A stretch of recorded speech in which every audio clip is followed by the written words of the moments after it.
Ang desperadong Terra Firma nga ba ay willing nang makipag-trade dito sa Magnolia Chicken Templados para makahanap sila ng paraan para manalo. Hindi pa natin natitiyak kung sino pang players ang pwedeng i-offer ng Terra Firma pero parang ganyan na raw ang sitwasyon. Dahil gusto ng Terra Firma na manalo sila kahit isang game man lamang. At ang tanong ay sino pa ba ang players na pwedeng i-offer ng Terra Firma dito sa Magnolia? Ito si Christian Stan Hardinger, malamang yan ang pwede nilang i-offer dito sa Magnolia. Pero hindi pa natin natitiyak dahil ang kontrata ni Stan Hardinger mag-e-expire na sa November. So posible nga kaya na ito'y lumipat dito sa Magnolia kapag nag-expire na kontrata. Isa yan dito sa mga katanungan ngayon na pinag-iisipang mabuti o pinag-aaralan nitong mga observers at insiders sa PBA. Alam natin na kapag nag-expire yung kontrata ni Stan Hardinger dito sa Terra Firma Jeep, ang rights niya ay nandito sa Terra Firma. Pero anytime naman alam natin pwede niyang ibigay dito sa Magnolia Chicken Templados kapag nagkataon at nag-expire na yung contract. Hindi naman sigurado mag-object ang Terra Firma dyan. Ang tanong na lamang ay kung sinong pwede nilang maging ipalit.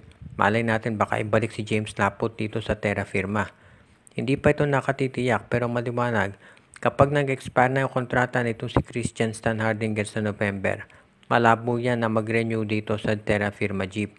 At kung yan ay mananatili pa dito sa PBA, hindi yan pakakawala ng SMC at ang malamang napuntahan nga niyan ay itong Magnolia Chicken Templados. Kung sakaling matuloy yan, makikita natin talaga dito na isa dito sa magiging advantage niyan kapag napunta sa Magnolia. Of course, meron kang Xavier Lucero, Ian Sanggalang at Christian Stan Hardinger. At yan ang magiging magandang bentahe para dito sa Magnolia Chicken Templados if ever na ito ay matuloy nga. Pero syempre, depende lahat yan dito kay si Stan. Posible nga ba na pati sa Commissioner's Cup ay itong si Shabazz Muhammad na ang maging import ng Magnolia Chicken Templados? Kahit first game pa lamang ay na-impress na talaga itong Magnolia dito sa nilaro nitong si Shabazz. Dahil kahit limitadong minutes siya, naka-score siya ng winning basket nila kontra Terra Firma. Syempre, ang maging susunod na test talaga dito kay Shabazz ay yung next game ng Magnolia Chicken Templados. At kung ito ay magiging kontra dito sa TNT Tropa. Pero umaasa itong Magnolia na magiging maganda pa rin ang performance ni Shabazz. At marami nga nagsasabi na ito ang dahilan kung bakit malamang kunin na rin nila ito bilang import para sa darating na Commissioner's Cup. Alam natin maaga pa yan.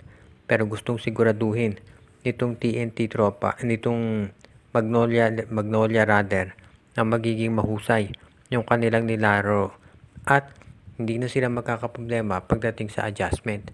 Sabi nga nung iba, kinakailangan siguraduhin talaga ng Magnolia na yung kanilang magiging performance ay pang championship na talaga. Dito sa Governor's Cup, alam natin na maganda ipapakita ni Shabazz. Nakita na natin yan. Pero sa Commissioner's Cup nga kaya, tama ba na siya ang kuning import ng Magnolia dahil doon ay magiging unlimited yung height ng mga imports. Mas maganda nga kaya na kunin nila ay mas matatangkad. Well, nakita natin sa Hinebra na hindi mo naman kinakailangan ng 7-footer para mag-champion dyan. Si Brownlee lagi import nila. Maganda naman nagiging performance nila doon. Sa ngayon, dito si Shabazz Muhammad, nakafocus siya syempre dito sa Governor's Cup at dito sa magiging laban nila kontra dito sa TNT Tropang Giga. Pero itong Magnolia, mukhang gusto nang gawin na resident import itong si Shabazz. Dahil very happy sila sa nagiging attitude nito at sa chemistry doon sa mga players.